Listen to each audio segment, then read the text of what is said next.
2026년 7월 17일 금요일 아침을 여는 생명의 큐티 시간입니다.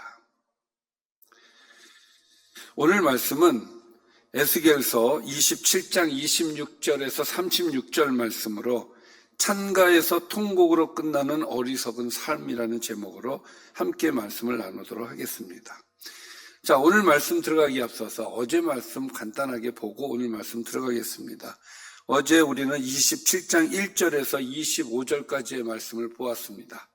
말씀의 내용을 보면 하나님께서는 에스겔에게 두루를 위하여 슬픈 노래를 지으라고 명령을 하셨습니다.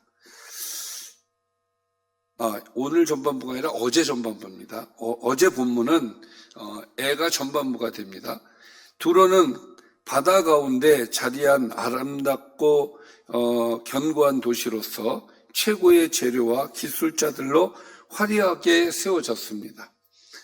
세계 여러 나라가 두로와 교역하며 각종 보화와 특산품을 가져와 두로는 세계 무역의 중심이 되었고 부한 나라가 되었습니다. 두로는 바다 중심에서 풍부한 재물과 큰 영화를 누리며 세상에서 가장 번영한 도시가 되었죠. 여기까지가 어제 말씀인데 사실 여기까지는 애가라고 하기에는 어려움이 있어요. 찬가라고 하는 게 오히려 맞습니다. 그러나 오늘부터, 그러니까 과거의 모습을 이야기한 것이고 오늘부터는 이제 애가가 되겠습니다.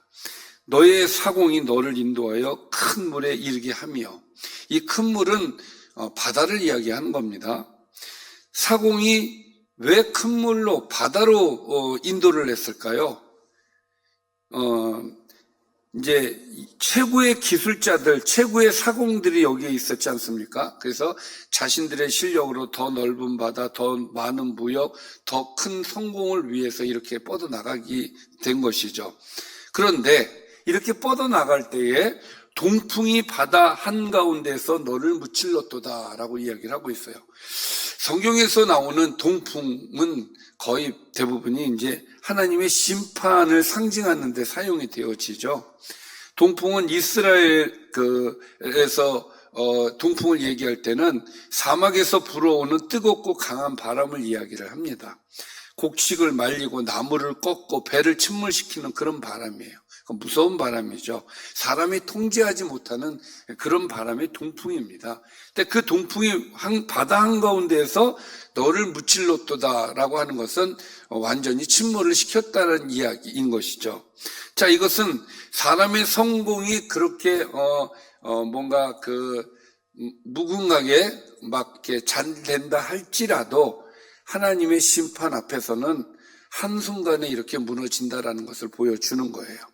그래서 동풍이 왔습니다. 그래서 너의 재물과 상품과 바꾼 물건, 또 너의 사공 선장, 너의 배의 틈을 막는 자, 너의 상인, 너의 가운데 있는 모든 용사와 내 가운데 있는 모든 무리, 그러니까 어제 말씀 속에 보면은 최고의 지도자, 최고의 기술자, 최고의 목재, 재료, 이런 것들 다, 이 모든 것들이 네가 패망하는 날에 다 바다 한가운데 빠질 것이다.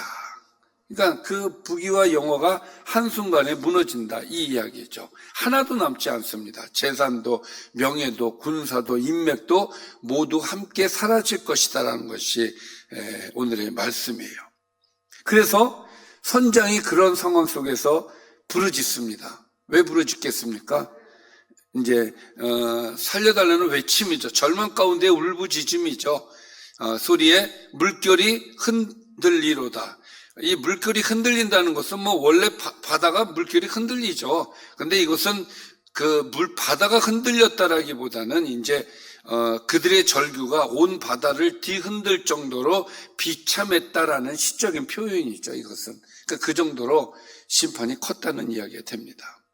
그러니까 사람이 승승장구하고 아무리 부귀 영화가 정말 끝을 모를 정도로 오른다 할지라도 하나님의 심판이 있으면 아무 의미가 없다는 것을 알 수가 있는 말씀인 것이죠.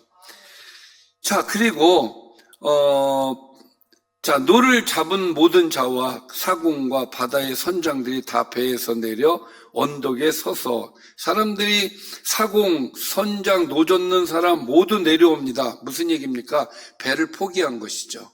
그 부귀영화를 포기한 거예요. 그리고 너를 위하여 크게 소리질러 통곡하고 티끌을 머리에 덮었으며 제 가운데에 뒹굴며 또 그들이 다 너를 위하여 머리털을 밀고 굵은 배로 띠를 띠고 마음이 아프게 슬피 통곡하리로다. 30절과 31절의 말씀은 애도할 수 있는 최고의 애도의 모습들이에요.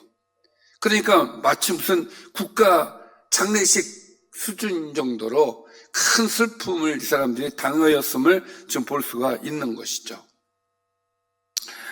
그래서 그들이 노래합니다. 32절에 보니까 그들이 통곡할 때에 너를 위하여 슬픈 노래를 불러 애도하여 말하기를 두로와 같이 바다 가운데에서 적막한 자가 누구인고, 두로처럼 이렇게 망한 나라가 또 어디 있겠는가, 이런 말이죠. 그런데 어제 말씀에는 뭐라고 그랬습니까? 두로 같은 나라가 어디 있겠느냐라는 말을 어제 말씀에도 있었어요. 그 말씀은 뭐예요? 그건 칭찬이었죠. 이것은 반대예요. 정반대예요. 그래서 이제는 두로처럼 처참하게 망한 나라가 또 어디 있겠는가라고 한탄해하면서 하는 말이 되겠습니다.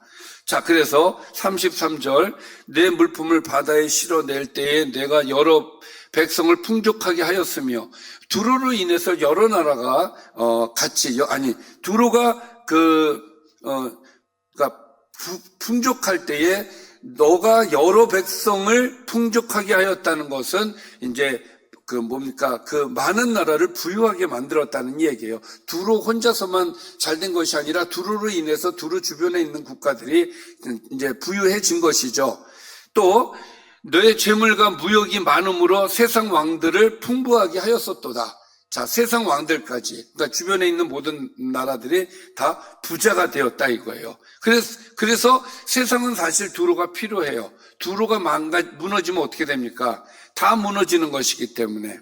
그러나 어떻게 됐습니까? 34절에 보니까 내가 바다 깊은 데에서 파손한 때에 내 무역분과 너의 승격이 다 빠졌다. 자, 배가 침몰하자 상품도 승객도 함께 사라지는 거예요. 세상이 의지하던 것이 한순간에 없어졌다는 이야기죠. 그래서 35절 섬의 주민들이 너로 말미암아 놀라고 왕들이 심히 두려워하여 얼굴이 근심이 가득하도다. 섬 사람들이 놀랍니다. 왕들은 두려워합니다. 왜냐하면 두로가 망했다면 우리도 안전하지 않다고 생각을 했을 거예요. 그래서 두려워하는 거예요. 두로 같은 나라가 망하는데 우리라고 괜찮을까? 이런 것이죠. 자, 그리고 마지막 절입니다.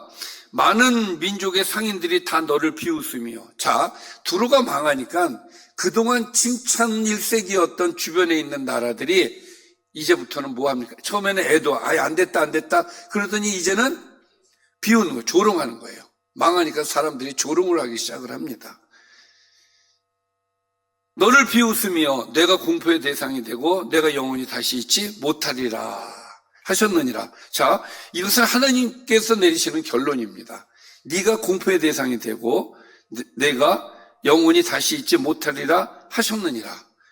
자, 이것은 하나님께서 결론을 내려주시는 것이죠. 내가 영원히 있지 못하리라. 다시는 인간의 영광은 이렇게 끝나는 겁니다. 하나님의 심판 앞에서 모든 영광이 이렇게 끝난다라는 것을 에스겔서 27장을 통해서 우리에게 주시는 말씀이었습니다. 자, 오늘 말씀을 좀 정리를 해보겠습니다. 자, 두로는 자신의 능력과 번영을 믿고 큰 바다로 나아갔지만 하나님의 심판의 동풍 앞에서 한순간에 무너졌습니다.